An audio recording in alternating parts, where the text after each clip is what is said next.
Vous êtes sur Kivu Morning Post, vous avez raison. Bienvenue à l'actualité du jour à Rumangabo Live 123 à présenter des anciens officiers de forces armées de la République démocratique du Congo qui s'étaient rendus à l'ARC en décembre dernier à Uvira, qui accusent leurs anciens compagnons d'armes de commettre des exactions contre la population. À Kabaré, au sud Kivu, un incendie a fait au moins 7 morts, une mère et ses 6 enfants et détruit 3 maisons dans les groupements Moudoussa dans la nuit du 4 au 5 mars 2026.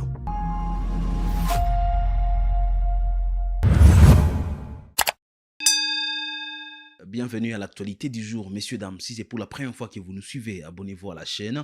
Live 123 a présenté à Rumangabo des ex-officiers de FARDC qui s'étaient rendus à l'ARC en décembre dernier à Uvira.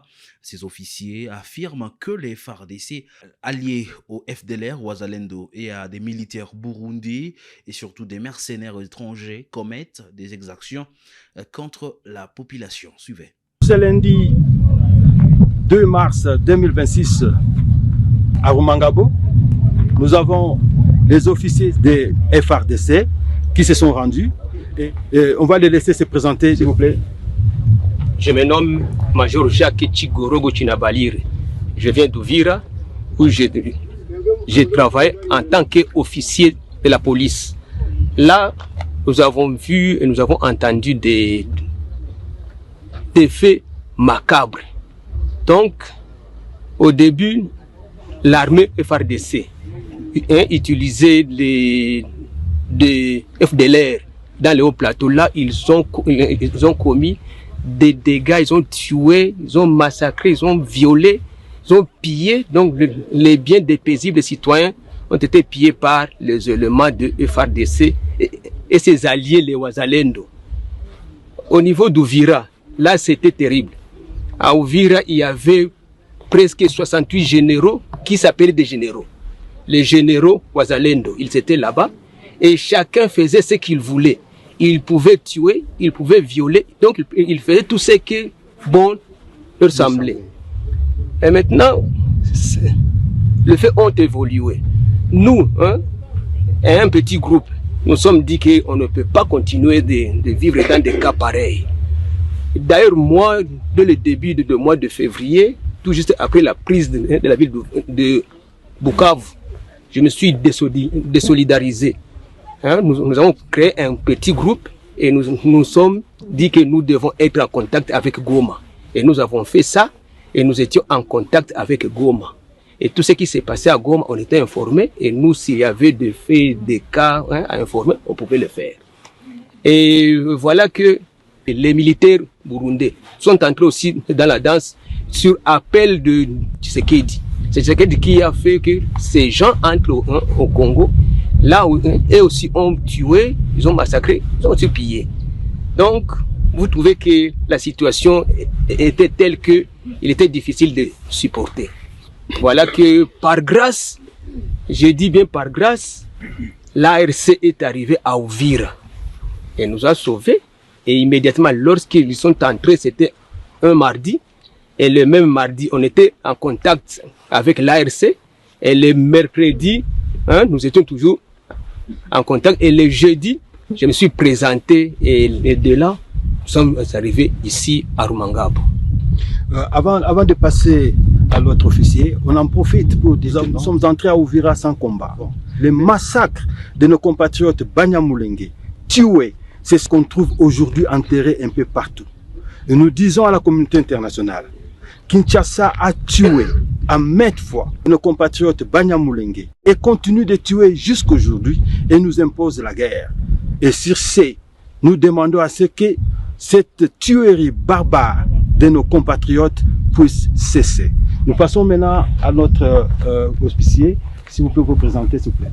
Bonjour, je me nomme Major Chibanda Chisuza Vinek. C'est depuis 1996 que je suis dans l'armée. Mais c'est que m'a poussé de quitter pour rejoindre le mouvement AFC. C'est ce que j'ai vu au sein de FARDC, ceux qui sont en train de commettre vis-à-vis de la population. La population maîtrise de Goma.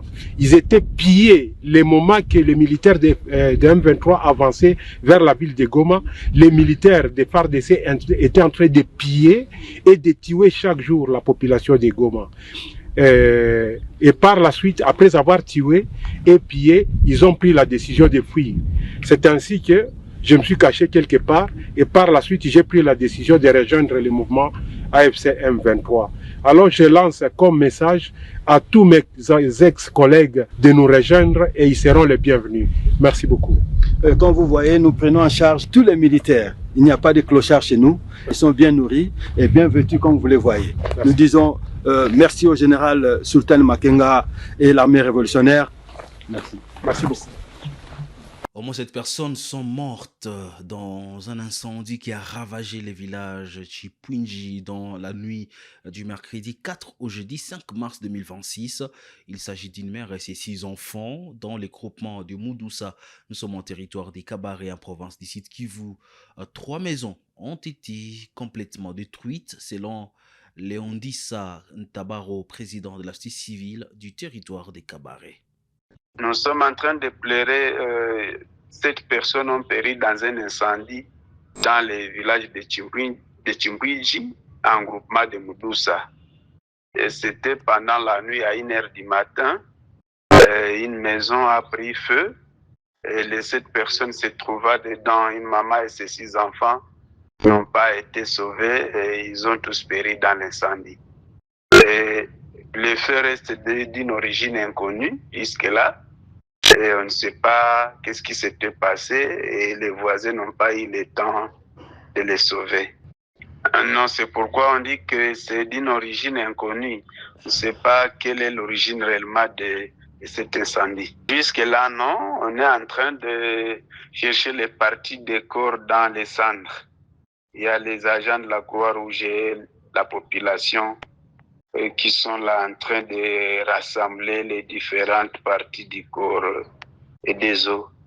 Quittons la province du Sud Kivu, direction la ville de Goma. Le maire adjoint de Goma, Désiré Ngabo Kisuba, a réuni le comité de vendeurs des biens des secondes mains, appelé Boaka, le 4 mars 2026 pour évaluer les respects des mesures prises l'an dernier. Il a constaté que les désordres et le vol persistent. Désormais, tout vendeur surpris avec des objets volés sera arrêté et traduit en justice, a annoncé le maire adjoint.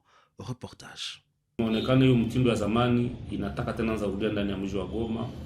Et ça, nous ne pouvons pas tolérer, nous ne pouvons pas laisser faire. Watu wengi wangali wanaendelea kuteseka. Watu wengi wangali wanaenda kutora, anaenda kubwaka, anakutana kitu yake muibaka iko pale. Na akipima sema banamtombokea. Et pourtant ile wakati ya intouchable haiko tena, hakuna intouchable ndani ya mji wa Goma. Watu wote wanapasha joga kwa mstari. Même si c'est petit, ataikuwa msumari, ataikuwa wembe, ataikuwa shindano. Kitu yako ni yako. Ukikutana kubwaka, ukikutana kutora, uko na droit ya kuuliza ilifika pale namna gani. Watu wako naijua ma telefone, mais waamua washaifanya wa intouchable kule kumatora, washaifanya wa intouchable kule kumabwaka. Zile makazi imeshajimultiplier. J'en ai profité aussi de l'occasion ya kuambia kama ile vitu kaendelea tutafunga bwaka na tora mvile ya Goma. Wakiendelea kuuza vitu ya wisi, tutafunga bwaka, tutafunga na tora ndani ya mji wa Goma. Le coordonnateur adjoint de la FC23 chargé des questions politiques, Bertrand Bissimois, a effectué le 4 mars 2026 à Goma une visite d'inspection des travaux de la commission de relance de la justice.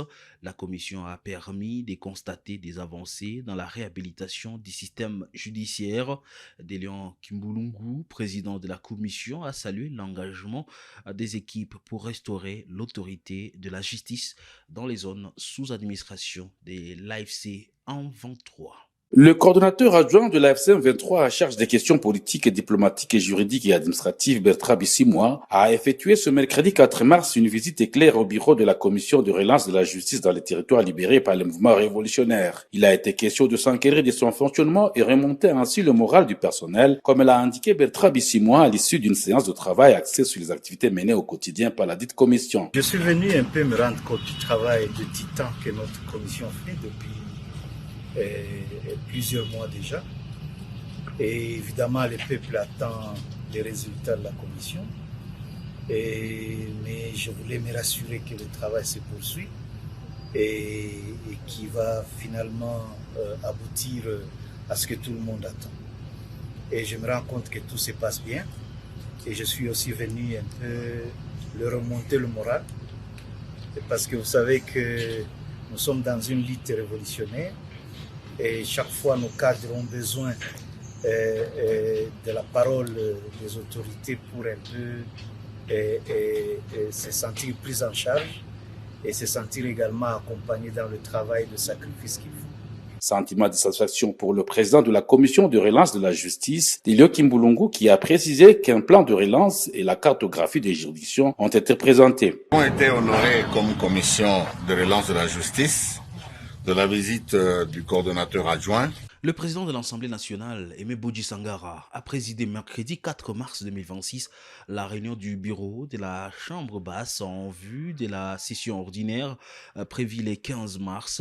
La rencontre a porté sur l'organisation des travaux, les contrôles parlementaires et les priorités législatives.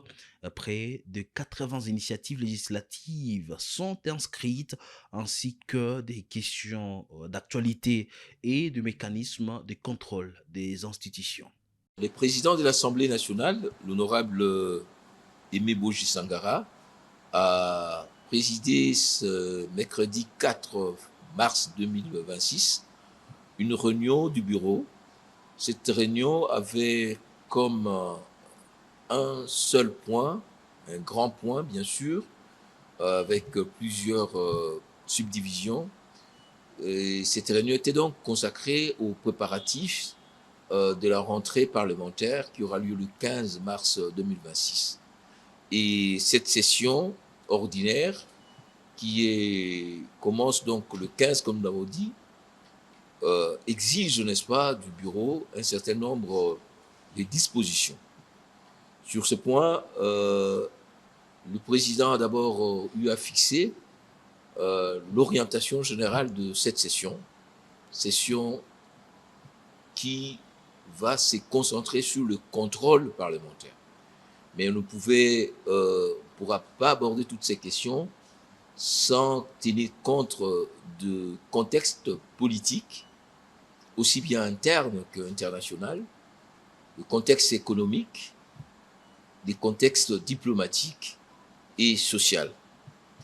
Mais sur ces points qui seront abordés dans les discours du président qui sera prononcé à cet effet devant le corps diplomatique et d'autres invités, il faut ajouter les questions spécifiques liées aux travaux parlementaires. Le président a insisté sur la rationalisation de nos travaux, avec notamment une fondamentalité consacrée d'abord aux initiatives législatives. Nous avons plus ou moins 80 initiatives législatives, aux initiatives de contrôle, les questions d'actualité, les questions orales avec débat et d'autres mécanismes de contrôle. Cette session va aussi se consacrer ou être consacrée aux questions d'audition des rapports des institutions d'appui à la démocratie, que ce soit la CENI, le Conseil supérieur de l'audiovisuel et de la communication, la Commission nationale des droits de l'homme et d'autres. Et sur la méthodologie, le président de l'Assemblée nationale a insisté sur l'adoption d'un schéma de travail. En province du Kwilu, le 4 mars, le ministre des ITP a lancé les travaux de construction et de modernisation de la route Petit Kasaï-Boulungu, 60,4 km, et de la bretelle RN19 Vanga, 27 km. Ces projets sont financés par le programme sino-congolais. Reportage. C'est à bord d'une bulldozer de la firme chinoise Sinohydro 14 que John Bonzalunda, ministre des ITP, a donné le départ symbolique aux travaux de construction de 87 km de route dans le territoire de Boulungu, en province de Kwilu, ce mercredi 4 mars 2026, à partir du village Petit Kasaï. La cérémonie mémorable a connu la participation de plusieurs députés nationaux, ceux provinciaux et des sénateurs, tous élus du Kwilu. En leur nom, Marie-Ange Lukiana Moufankolo a salué cet investissement consenti par le gouvernement de la République qui concrétise ainsi une promesse faite par le président Félix Tshisekedi lors de la campagne électorale de 2023. Les détails du projet ont été donnés par l'ingénieur Nico Nzaou, directeur général de l'Agence congolaise des grands travaux, maître d'ouvrage délégué du ministère des Infrastructures et Travaux publics sur ce projet. Permettez-moi, au nom de l'Agence congolaise des grands travaux, d'exprimer une gratitude appuyée à son Excellence, Monsieur le Président de la République, chef de l'État, pour avoir érigé la construction et la réhabilitation des routes en priorité nationale, convaincu que l'infrastructure constitue l'un des piliers fondamentaux de la souveraineté et développement durable de notre pays. Concrètement, le projet que nous lançons aujourd'hui comprend les désengagements, nettoyage de l'emprise, les travaux de terrassement, décapage, remblai, réglage et compactage sur un record total de 87 km. Lors de son adresse à la population, le ministre des ITP a rappelé sa ferme volonté de mener ce projet à bon port avec le concours de toutes les parties prenantes. Bulungu, lelo toye awa, toye po tata mokonzi ya ekolo mwana mboka Faci Beton ndenge azotonga Congo, azotonga Kwilu, alobi Bulungu ekotikala na nsima te. Obetela tata mokonzi maboko. Faci Beton aye développement ya Bulungu et bandi. Développement ya Bulungu et bandi et longo na développement ya Kwilu Mobimba. Grâce à un financement du programme sino-congolais, Cisco SA avec son sous-traitant Sino Hydro 14 va procéder à une ouverture de l'ensemble du tracé pour la première phase et procédera par la suite à un revêtement lors de la seconde phase. Des travaux qui aussitôt finis permettront un désenclavement de cette partie du pays aux fortes potentialités multisectorielles. Et c'est par là que nous allons mettre un point final, mesdames et messieurs, à l'actualité du jour. Nous émettons en direct de la ville du Goma. Merci de nous choisir pour vous informer sur ce qui se passe d'abord à l'est de la République démocratique du Congo et sur l'ensemble du territoire national. On se retrouve d'ici là pour d'autres nouvelles. Portez-vous bien.